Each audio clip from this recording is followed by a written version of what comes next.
à mon aide. Seigneur, viens vite à mon secours. Gloire au Père, au Fils, au Saint-Esprit, maintenant et toujours. Dans les siècles des siècles. Amen. Alléluia. Viens, Esprit Saint, illumine nos cœurs, remplis-nous de ta paix. Oh, nous murmure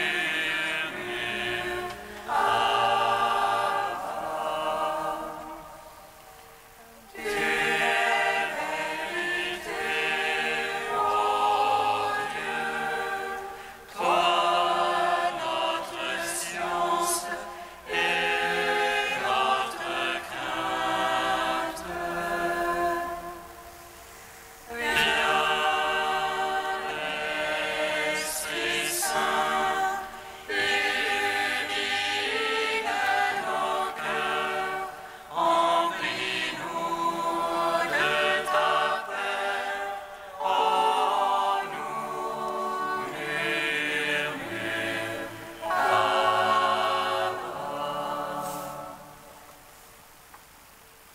Lorsque tu es descendu vers la mort et mortel vie, l'enfer fut renversé par la splendeur de ta divinité. Et lorsque tu ressuscitas les morts, qui gisaient au fond du tombeau, tous les anges dans les cieux se mirent à chanter.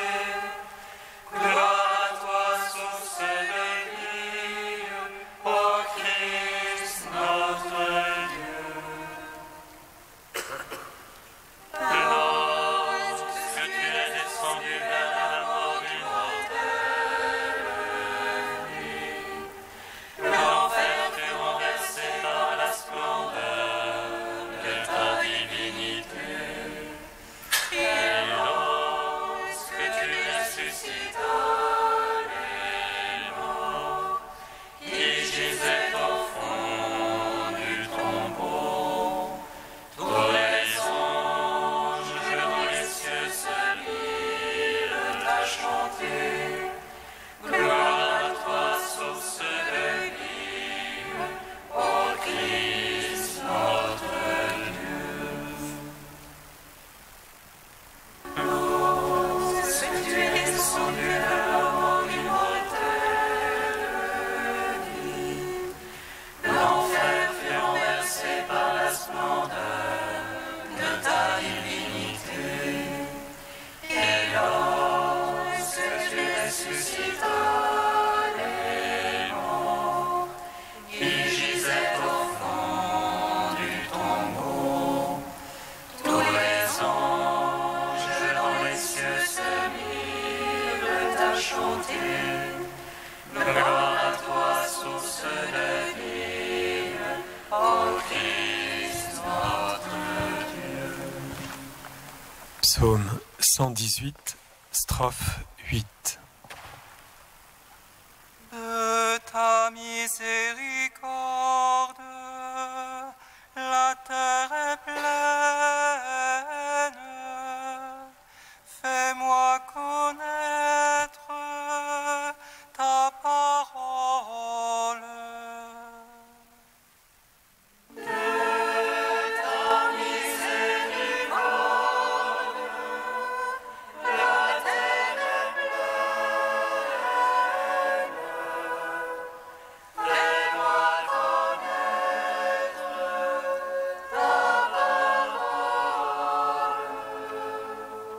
Ma part et je dis, Seigneur, c'est d'observer tes paroles. De tout cœur, je veux accomplir ta face.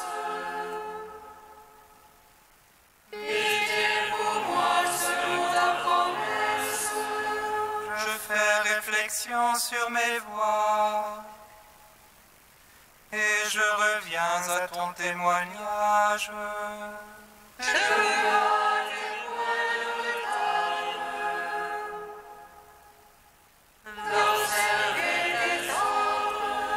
Les filets des impies m'environnent.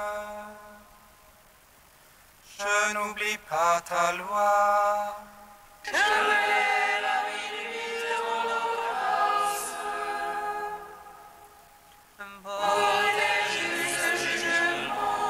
Allié que je suis de tes fidèles, qui observent tes préceptes.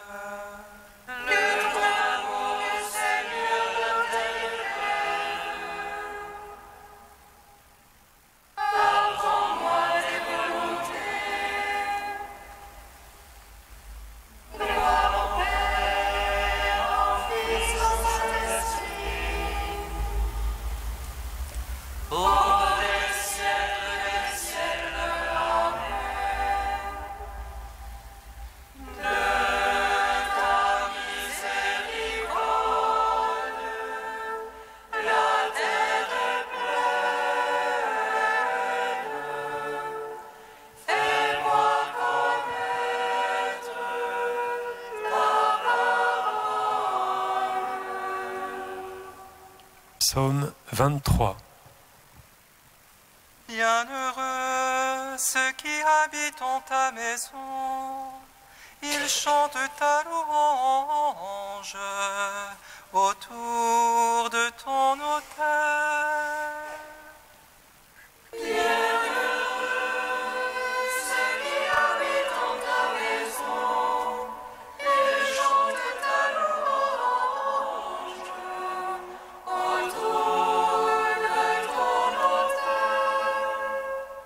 Ô Seigneur, la terre et sa plénitude,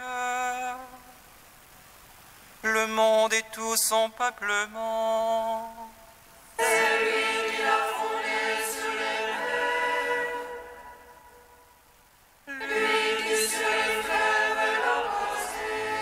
Qui montera sur la montagne du Seigneur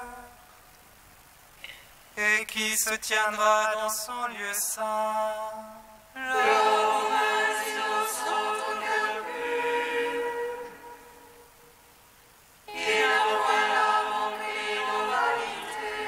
À lui la bénédiction du Seigneur, la justice du Dieu son sauveur.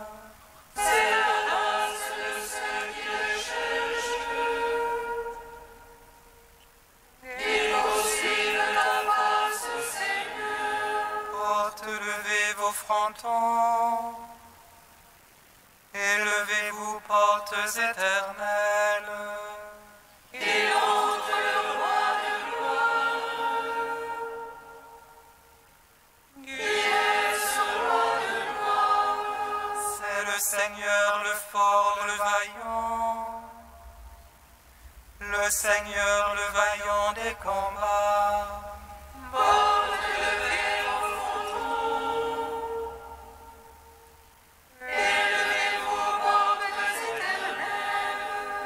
Entre le roi de gloire, qui est ce roi de gloire? C'est lui le Seigneur Sabaoth, lui le roi de gloire. Gloire au Père, au Fils, au Saint-Esprit.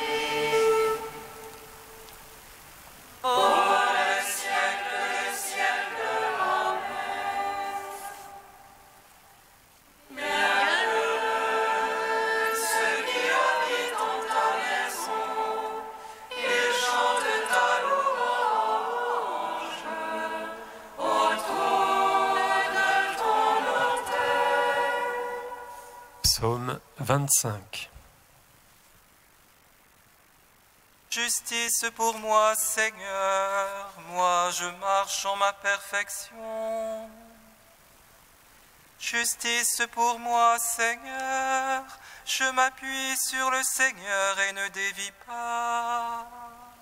Scrute-moi, Seigneur, éprouve-moi.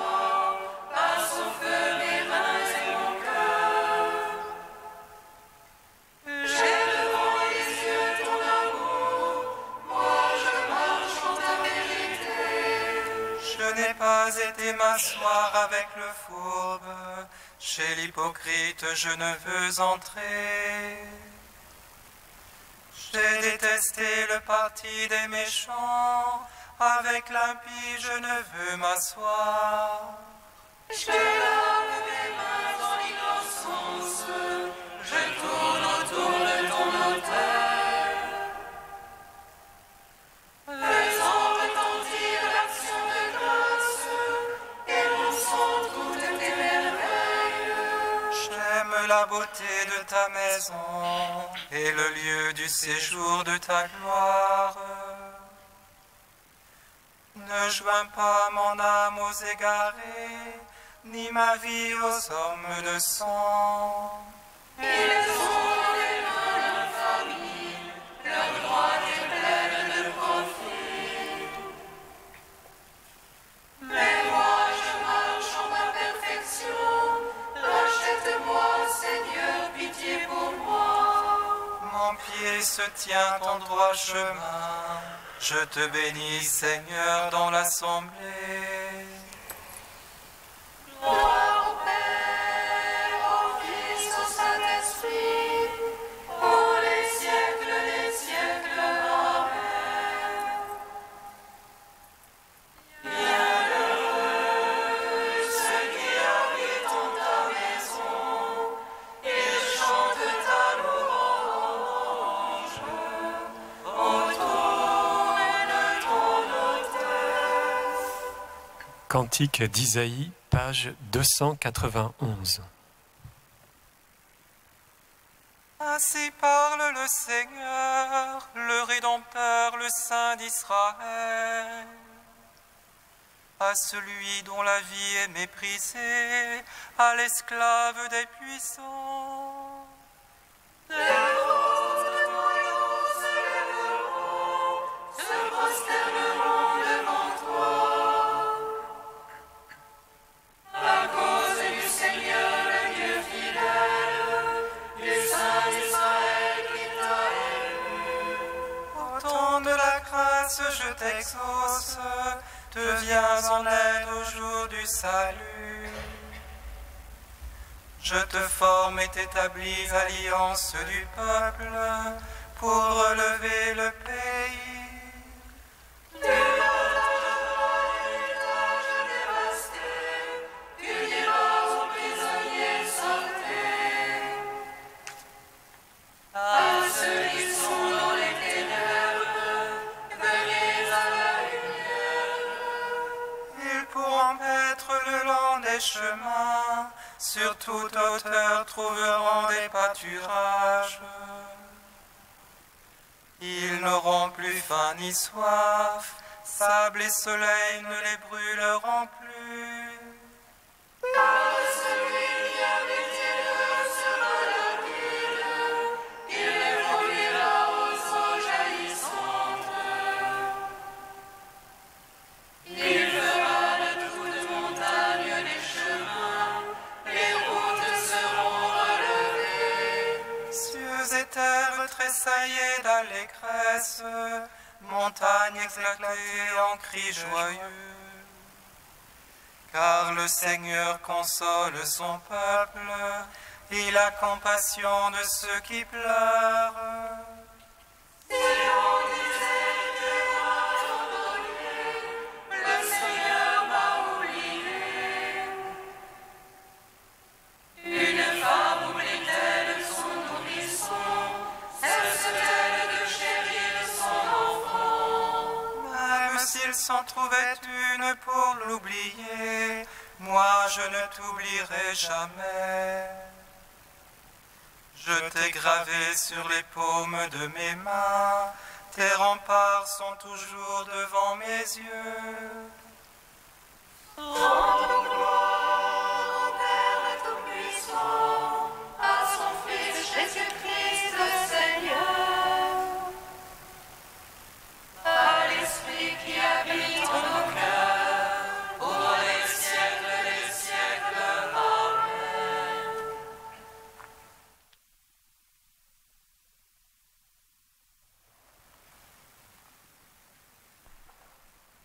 Du Père Marie-Joseph Le Guillou, Qui ose encore parler du bonheur? Le vrai chrétien ici-bas, cela ne fait aucun doute dans l'Écriture, c'est celui qui vit des béatitudes, qui vit de Dieu et de toutes choses en Dieu, qui déjà goûte le terme glorieux par l'espérance. Accordé par Dieu, amour vivant en son cœur, accordé avec lui-même et avec ses frères, accordé avec la création tout entière, le chrétien authentique vit de la joie même de Dieu. Il laisse le Seigneur, plus intime à lui-même que lui-même, le délivrer du mal et le réconcilier avec toutes choses.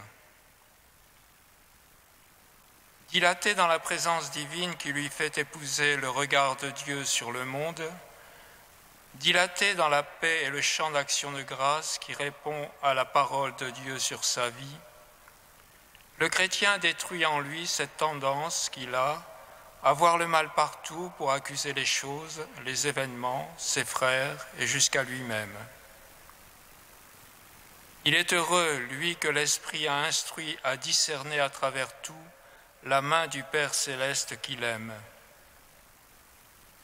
Il peut dire avec saint Paul que le Christ a illuminé sa vie. Il sait qu'à travers son humiliation actuelle, à travers toutes les souffrances et toutes les misères, la gloire divine est à l'œuvre pour l'amener à la béatitude finale. Il se sait héritier en espérance de la vie éternelle. Il présage le triomphe final de l'amour à la fin des temps. Déjà, il goûte la joie de ce triomphe final. Déjà, il goûte la joie de Dieu.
Le secours me vient du Seigneur, qui a fait le ciel et la terre. Le secours me vient du Seigneur, qui a fait le ciel et la terre. Qui pourra nous séparer de l'amour du Christ? Le secours me vient du Seigneur, qui a fait le ciel et la terre. Lecture de la lettre de saint Paul apôtre aux Romains. Frères, si Dieu est pour nous, qui sera contre nous? Il n'a pas refusé son propre Fils, il l'a livré pour nous tous. Comment pourrait-il avec lui ne pas nous donner tout? Qui accusera ceux que Dieu a choisis, puisque c'est Dieu qui justifie? Qui pourra condamner, puisque Jésus-Christ est mort? Plus encore, il est ressuscité, il est à la droite de Dieu et il intercède pour nous. Qui pourra nous séparer de l'amour du Christ? La détresse, l'angoisse, la persécution, la faim, le dénuement, le danger, le supplice? L'Écriture dit en effet, « C'est pour toi qu'on nous massacre sans arrêt, on nous prend pour des moutons d'abattoir. » Oui, en tout cela, nous sommes les grands vainqueurs, grâce à celui qui nous a aimés. J'en ai la certitude, ni la mort, ni la vie, ni les esprits, ni les puissances, ni le présent, ni l'avenir, ni les astres, ni les cieux, ni les abîmes, ni aucune autre créature, rien ne pourra nous séparer de l'amour de Dieu qui est en Jésus-Christ, notre Seigneur. Gloire à toi, ô Dieu vivant, gloire à toi. Gloire à toi, ô Dieu vivant, gloire à toi.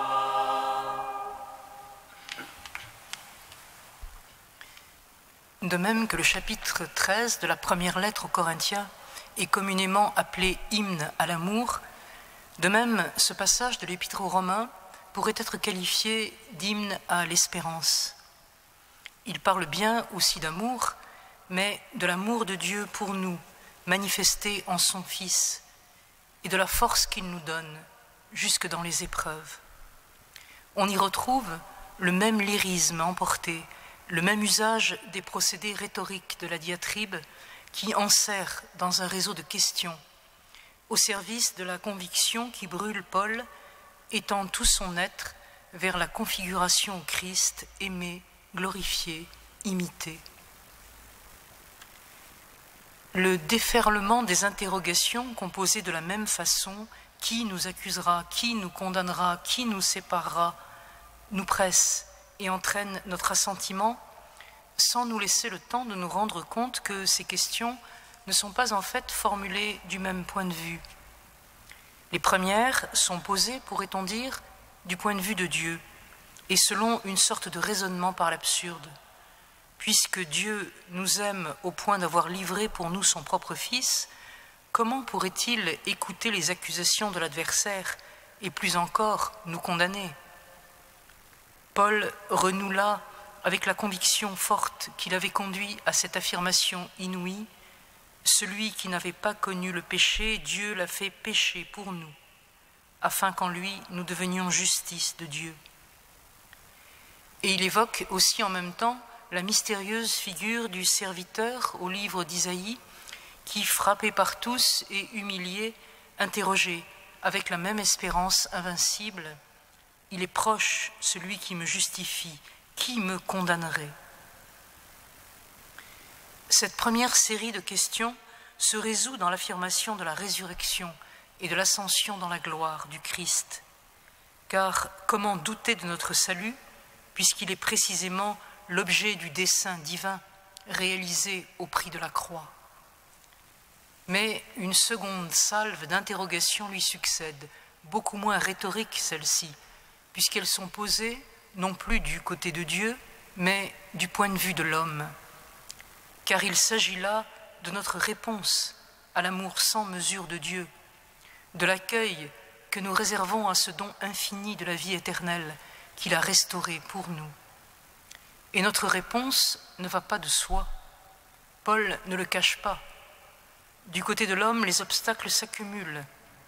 Notre vie n'est pas à l'abri des épreuves et des tempêtes qui peuvent faire vaciller la confiance en l'amour, et celle-ci semble même redoubler pour ceux qui veulent sans réserve faire le choix de Dieu. Car à la faim, au danger, à la détresse que sous une forme ou sous une autre toute vie connaît, peuvent alors venir s'ajouter la persécution et le supplice. Voilà bien où se tiennent les vraies questions. Comment affirmer que dans l'épreuve ou la lassitude, toujours, nous demeurerons capables de nous ouvrir au salut apporté par le Christ et de lui permettre de déployer en nous toute sa puissance? Mais s'il serait présomptueux de la part de l'homme d'affirmer que sa réponse d'amour sera indéfectible, cela n'ébranle en rien l'espérance de Paul.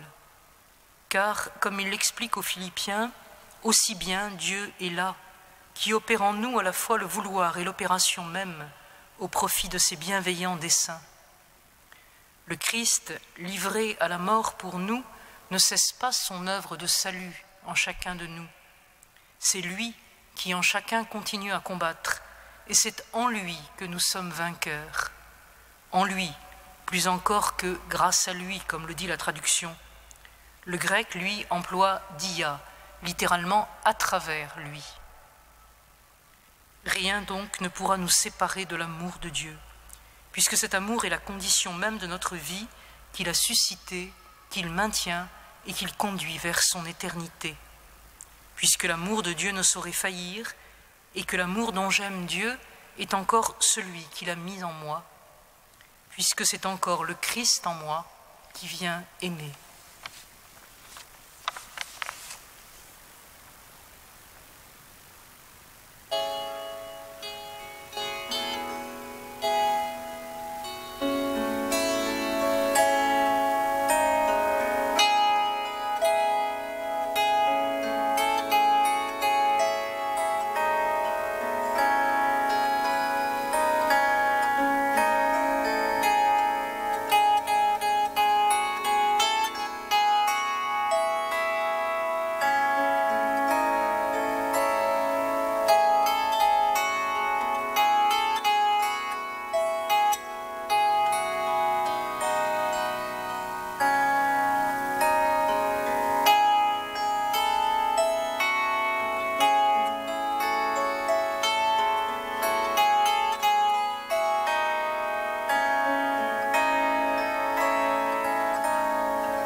économique et financier, Seigneur, nous te prions, accorde-leur le courage de choisir toujours la transparence et la vérité.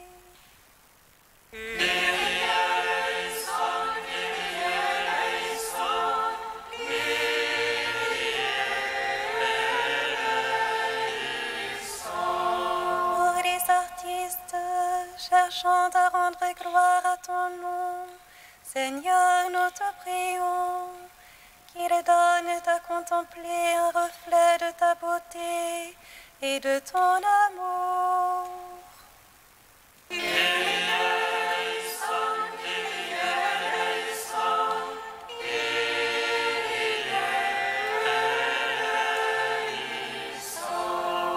Pour les responsables politiques, Seigneur, nous te prions, inspire-leur des paroles et des actions conformes à ton évangile.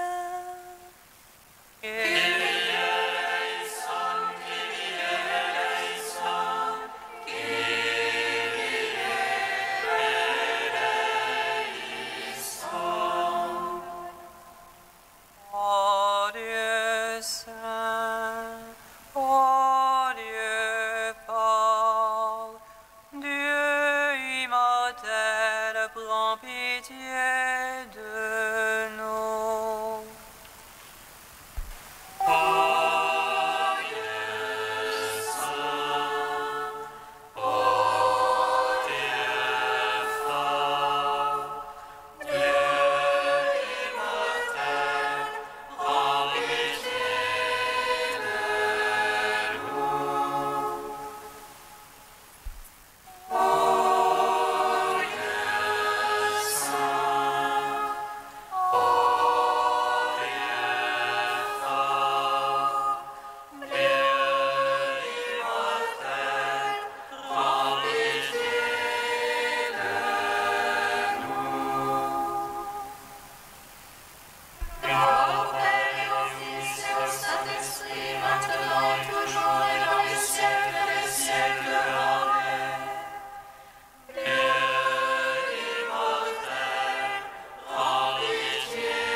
Comme nous l'avons appris du Sauveur et selon son commandement, nous osons dire:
Dieu éternel et tout-puissant, augmente en nous la foi, l'espérance et la charité, et pour que nous puissions obtenir ce que tu promets, fais-nous aimer ce que tu commandes. Par Jésus-Christ, ton Fils unique, notre Seigneur et notre Dieu, qui vit et règne avec toi et le Saint-Esprit, maintenant et pour les siècles des siècles. Amen. Bénissons le Seigneur.